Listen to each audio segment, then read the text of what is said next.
Hello friends, good morning to everyone. DK Mandey is here. Competitive English grammar की इस series में आपका स्वागत है। इसके पहले हम लोग कई वीडियोस ले चुके हैं, कई लेसन्स ले चुके हैं। नाउन नंबर तक हम लोगों की पढ़ाई पूरी हो चुकी है और मुझे उम्मीद है कि वो लेसन्स आपको बहुत पसंद आए होंगे, आप बहुत एंजॉय कर रहे होंगे। आइए, आज का जो हमारा लेसन है that's very important for your competitive exams. और आज भी हम लोग नाउन की बात करने जा रहे हैं, नाउन के केस की बात करने जा रहे हैं। सबसे पहले नाउन को जाना हमने, फिर नाउन के जेंडर को जाना, फिर नाउन के नंबर को जाना। आज नाउन का अंतिम क्लास है नाउन पर, जिसको हम लोग नाउन केस बोलते हैं। It's very important. इससे बहुत सारे कॉमन एरर्स के क्वेश्चंस आपसे पूछे जाते हैं आपके कॉम्पिटिटिव एग्जाम्स में। So be attentive and just let's proceed towards our lesson. Noun case, आपको 3 सेंटेंसेस हमने लिख के यहां दिए हैं। See these sentences. इन तीनों सेंटेंसेस को देखिए। Ram threw a stone. The horse kicked the boy. And you are Ram's son. अब ध्यान दीजिए, यहां राम जो है वो नाउन है, स्टोन भी है, नाउन है। दोनों की स्थिति में फर्क है, दोनों के स्थान में फर्क है। दूसरा सेंटेंस देखिए, horse, the horse is noun, the boy is noun. दो नाउन इसमें भी इस्तेमाल हुए, दोनों की स्थिति में फर्क है। और तीसरा सेंटेंस देखिए, तीसरे सेंटेंस में यू प्रोनाउन है और सन नाउन है। तो एक नाउन और एक प्रोनाउन, जहां नाउन की स्थिति स्पष्ट करनी है। अब इन तीनों सेंटेंसेस को जब हम देखेंगे तो हमें पता चलेगा कि नाउन के यूजेस के कंडीशंस हैं, उनके प्रॉपर प्लेसेस हैं, किस स्थान पर नाउन का क्या प्रयोग हो रहा है, उस हिसाब से हम उस नाउन का केस डिसाइड करते हैं। देयर इज अ क्वेश्चन, कि what is the case of a noun. Noun का केस क्या होता है? केस का मतलब आप सही समझ रहे हैं, condition. The condition of usages of a noun. Noun किन परिस्थितियों में यूज होता है और जिन परिस्थितियों में यूज होता है उन परिस्थितियों में उसका नाम क्या होता है, उसका नामकरण क्या होता है। सबसे पहले केसेस 3 प्रकार के, अर्थात there are three conditions of usages of a noun. Noun को प्रयोग में लाने के 3 कंडीशन हैं। एक को हम लोग नॉमिनेटिव कहते हैं। केस का मतलब कंडीशन, यहां आप समझ सकते हैं।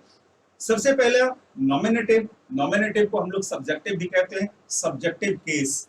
अर्थात जब किसी नाउन का हमारे सेंटेंस में सब्जेक्ट के रूप में इस्तेमाल होता है तो उस स्थिति में उस नाउन को हम सब्जेक्टिव केस में जानते हैं। ध्यान रहे, when we use noun as a subject, that one is known in nominative case और subjective case।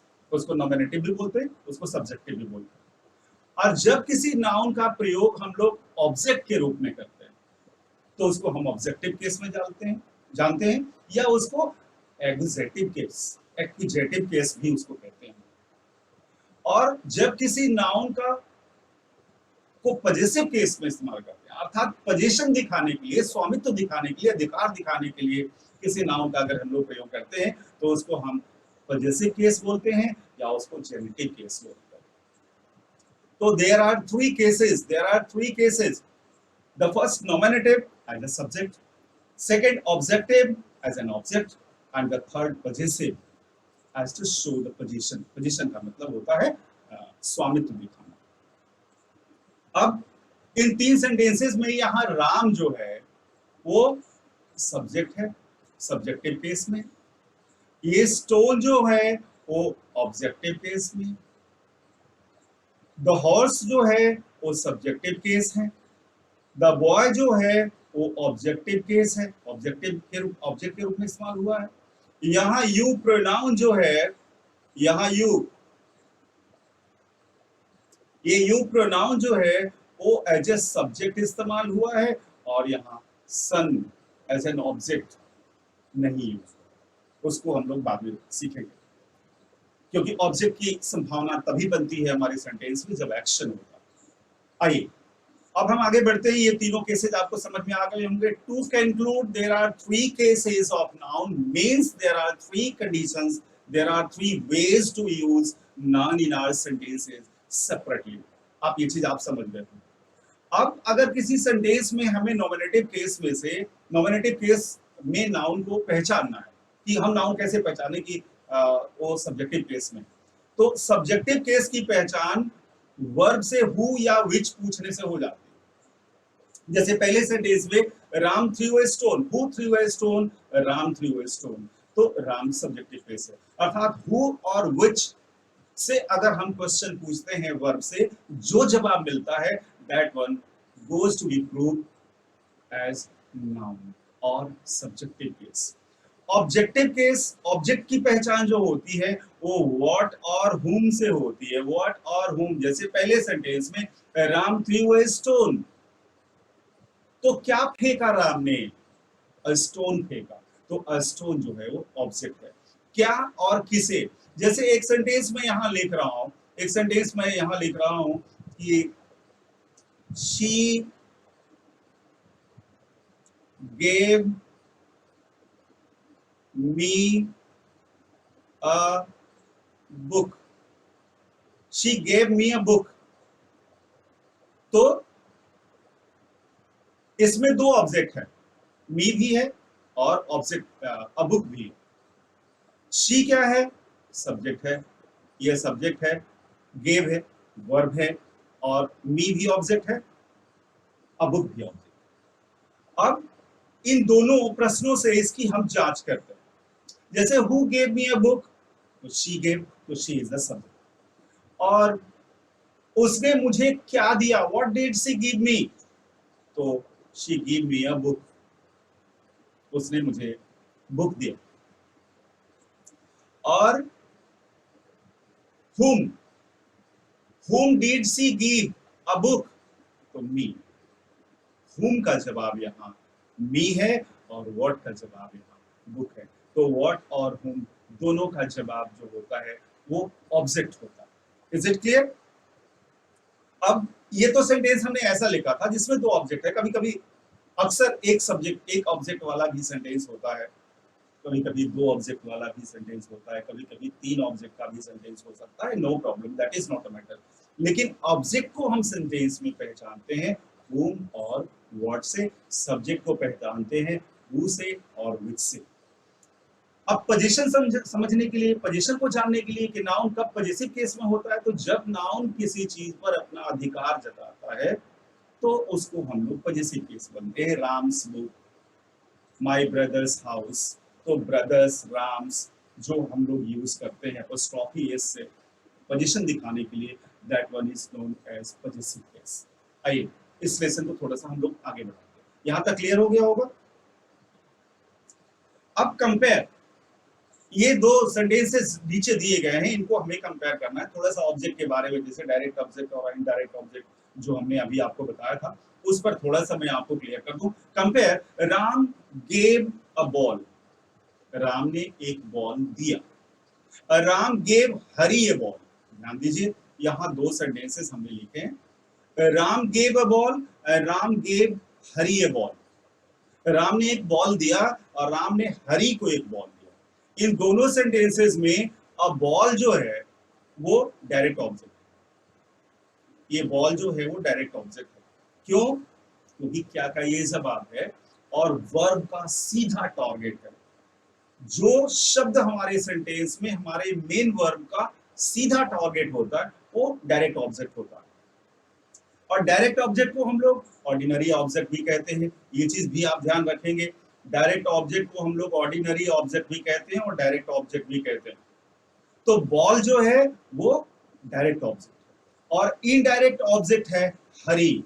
अब इनडायरेक्ट ऑब्जेक्ट को आप हमेशा ध्यान रखेंगे, यहाँ पे अ बॉल मैं लिख दे रहा हूं, अ बॉल डायरेक्ट ऑब्जेक्ट है, ये डायरेक्ट ऑब्जेक्ट है, और यहाँ हरी इनडायरेक्ट ऑब्जेक्ट है। ये भी डायरेक्ट, ये भी ऑब्जेक्ट है लेकिन ये इनडायरेक्ट ऑब्जेक्ट है। इस चीज का आप ध्यान रखिए। इनडायरेक्ट ऑब्जेक्ट जो होता है वो वर्ब और डायरेक्ट ऑब्जेक्ट के बीचों बीच होता है, उसके दोनों के बीच में वो होता है। तो ये दोनों वाक्य से आप डायरेक्ट ऑब्जेक्ट और इनडायरेक्ट ऑब्जेक्ट आप समझ गए होंगे।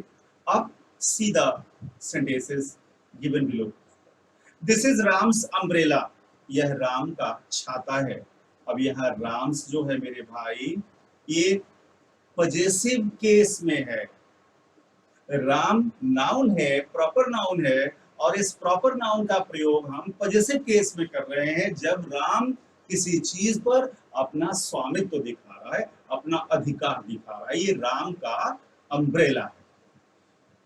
Possessive case does not always denote position, हमेशा एपोस्ट्रोफी लगा के, या पजेसिव केस जब नाउन जो नाउन का होता है वो हमेशा केवल पोजीशन ही नहीं दिखाता। नीचे कुछ एग्जांपल्स हम लोग देख सकते हैं। It is used to denote authorship, origin, kind, इन सारी चीजों को भी ये दिखाता है। अर्थात पोजीशन का मतलब सिर्फ आप ये नहीं समझेंगे कि सिर्फ वो किसी चीज पर अपना स्वामित्व दिखाता है। अब देखिए शेक्सपियर्स प्लेज का मतलब हुआ plays written by Shakespeare. My mother's love का मतलब the love felt by a mother, एक माँ का प्यार जो वो महसूस करती है। और president's speech, speech given by the president. And Agrawal's house, the house where Agrawal lives, ये कोई जरूरी नहीं है कि अग्रवाल साहब का ही घर हो जिसमें वो रहते हैं, इसका ये भी सेंस होता। इसके बाद अशोक से स्कूल, वो अशोक का स्कूल नहीं है, अशोक उसमें पढ़ता है। The school where Ashok goes for studies. उसी तरह से द चिल्ड्रंस प्लेग्राउंड, जहां बच्चे खेलते हैं उस स्थान का बोध कराता है। वो पोजीशन नहीं दिखाता, यहाँ एक सेंस अलग होता है पोजीशन से। उसी तरह से वीक्स हॉलीडे, साप्ताहिक छुट्टी या हॉलीडे विच लास्ट वीक, जहां सप्ताह खत्म होता है। तो आप एक चीज ध्यान में रखेंगे कि पजेसिव नाउन या वो नाउन जिसका प्रयोग पजेसिव केस में हो रहा है वो हमेशा पोजीशन दिखाएगा, इट इज नॉट सेकंड। इतनी चीजें हमें इस स्लाइड पे क्लियर करनी थी, और हम समझ सकते हैं या हम उम्मीद कर सकते हैं कि आपको ये बात, इतनी बात समझ में आ गई। आगे बढ़ते हैं। Formation of possessive case. अब एक चीज देखेंगे, यहाँ जल्दी जल्दी मैं कुछ आपको रूल्स दिखाऊंगा, कुछ एग्जांपल्स दिखाऊंगा। When the noun is singular by adding s to the noun, possessive हम बनाते कैसे, किसी नाउन को पजेसिव। देखिए सब्जेक्ट में और ऑब्जेक्ट में आपको कुछ बनाना नहीं है, प्रोनाउंस में थोड़ा सा काम करना होता है, लेकिन जब हम लोग प्रोनाउन पढ़ेंगे तो वो उसका ऑब्जेक्टिव केस हम लोग पढ़ेंगे। लेकिन नाउन के पजेसिव में कोई खास दिक्कत नहीं है, नॉमिनेटिव केस और ऑब्जेक्टिव केस से पहचान लेना है। लेकिन पजेसिव केसेस आपको बनाने पड़ते हैं, आपको उसमें थोड़ा सा परिवर्तन करना पड़ता है, एपोस्ट्रोफी लगाना पड़ता है। तो कैसे कैसे हम लोग नाउन्स को पजेसिव केस में कन्वर्ट करते हैं, आइए देखते हैं। जब नाउन सिंगुलर होता है तो उसमें हम लोग एपोस्ट्रोफी एस लगा देते हैं। जैसे जैसे यहाँ देखिए ये बॉयज है, बॉय में बॉयज एपोस्ट्रोफी एस लगा दिया है। लड़के का यहाँ किंग्स, क्राउन, राजा का सिंगुलर है, एस लगा दिया गया। The letter is omitted in a few words where too many hissing sound would come together. जिस शब्द के प्रोनाउंसिएशन में लास्ट में हिस आता है ज्यादा, उसमें से हम लोग एस हटा देते हैं, केवल एपोस्ट्रोफी मार्क देते हैं। जैसे the conscience, the goodness, the justice, the Moses, the Jesus, for Jesus, केवल एपोस्ट्रोफी दिए, एस नहीं लिखे। तो ऐसे शब्दों की प्रोनाउंसिएशन में हम लोग एस को ओमिट कर देते हैं, हटा देते हैं। When the noun is plural and ends in s, और जब नाउन प्लूरल हो और जिसमें s पहले से लगा हो, उसमें से भी हम लोग s को रिमूव कर देते हैं, हटा देते हैं। जैसे यहाँ देखिए बॉयज लिखा है, बॉयज s लगा है पहले से, केवल s का एपोस्ट्रोफी का मार्क देते हैं, s लिखते नहीं है। उसी तरह से गर्ल्स, हॉर्सेस, इसमें s पहले से लगा हुआ है, केवल मार्क देंगे, s नहीं लिखेंगे। ये चीज हमेशा आप ध्यान रखना। When the noun is plural but does not end in s, noun plural हो लेकिन उसमें s नहीं लगा, तो उस परिस्थिति में हम एपोस्ट्रोफी s लिखते हैं। जैसे men, men's club, men's MEN, men, man का प्लूरल है लेकिन एस उसमें नहीं लगा, तो उसके साथ हम लोग एपोस्ट्रोफी एस लगाते हैं। चिल्ड्रंस ऐसे केसेस में हम लगाते हैं, कहाँ नहीं लगाते कहाँ लगाते हैं ध्यान रखेंगे। एंड व्हेन अ नाउन और title consist of several words, the possessive sign is attached only to the last word. ध्यान देने की बात है, अक्सर आपके कॉम्पिटिटिव एग्जाम में ये बात पूछी जाती है और आप गलत हो जाते हैं, आपको आप एरर्स नहीं पहचान पाते या सही ऑप्शन टिक नहीं कर पाते। The king of Bhutan, the Kings of Bhutan, अगर एपोस्ट्रोफी आपने किंग पर लगा दिया तो सेंटेंस गलत हो जाएगा। अगर दो दो तीन शब्दों के मिलने से या टाइटल जुड़ा हुआ हो किसी नाउन के साथ, तो लास्ट वाले वर्ड्स में हम लोग एपोस्ट्रोफी लगाते हैं। जैसे किंग ऑफ भूटान्स विजिट, जैसे the prime minister of India's speech, तो हम लोग लास्ट वाले में लगाते हैं। And when two nouns are apposition, the position sign is put to the letter only. अगर दो नाउन ऐसे हैं जो अपोजिशन में हैं, तो उस परिस्थिति में हम लास्ट वाले के साथ लगाते हैं एपोस्ट्रोफी एस। जैसे टैगोर द पोएट, टैगोर का एक एडजॉइनिंग वर्ड है द पोएट, तो उस परिस्थिति में हम पोएट के साथ एपोस्ट्रोफी लगाएंगे, न कि टैगोर के साथ। अगला, ये रूल्स जो हैं आपके कॉम्पिटिशन्स के लिए बहुत इंपॉर्टेंट हैं, और थोड़ा सा अगर आप केयरफुल हो जाएंगे तो there will be no big problem for you, you can do it well. Last वाला देखिए, also when two nouns are closely connected, दो नाउन अगर closely connected हैं, the possessive is put to the later, possessive apostrophe अंतिम वाले शब्द में लगेगा, बाद वाले में लगेगा। Karim and Salim, William and Mary में कहाँ लगेगा एपोस्ट्रोफी? जैसे करीम एंड सलीम में तो सलीम में लगा है, और विलियम एंड मैरी तो मैरी में लगा है। ये चीज आपको ध्यान देना होगा। जहां तक मुझे उम्मीद है कि ये रूल्स आपको समझ में आ गए होंगे। अब आगे बढ़ते हैं। The possessive is also used with noun denoting time, space and weight. Time, space and weight को भी दिखाने के लिए एपोस्ट्रोफीज का प्रयोग होता है। ये चीज ध्यान रखेंगे। अ डेज मार्च, एक दिन का मार्च। वीक्स हॉलीडे, हफ्ते भर की छुट्टी। Years time, in years time. A stone's throw, एकदम कदम भर की दूरी पर stone's throw. A foot's length, एक कदम की दूरी। एंड अ पाउंड स्वीट, ये वेट भी दिखा रहा है, स्पेस भी दिखा रहा है, टाइम भी दिखा रहा है, तो इनके साथ भी एपोस्ट्रोफी का इस्तेमाल होता है। अगर आपके पेपर में दिए तो उसे गलत मत मान लीजिएगा, और बाय द वे नहीं दिया तो उसे आप गलत मान लीजिएगा। The following phrases are also common in use at the fingers end, at the fingers end. अब देखिए यहाँ एस लास्ट में आया है तो एपोस्ट्रोफी का मार्क केवल दिया गया है, इस नहीं लिखा गया है। अभी इसे इसके पीछे मैंने पढ़ाया आपको। एंड फॉर मर्सी सेक, उसी तरह से to the heart's content, and at his wit's end, और अ बोट्स क्रू, एपोस्ट्रोफी इनके साथ भी प्रयोग होता है, इन फ्रेजेस के साथ यूज होता है। फ्रेजेस जब हम लोग पढ़ेंगे वर्ड पावर में, तो ये सारे फ्रेजेस के अर्थ मैं आपको बताऊंगा। The possessive of proper name of a noun denoting a trade, profession or relationship may be used to donate, building,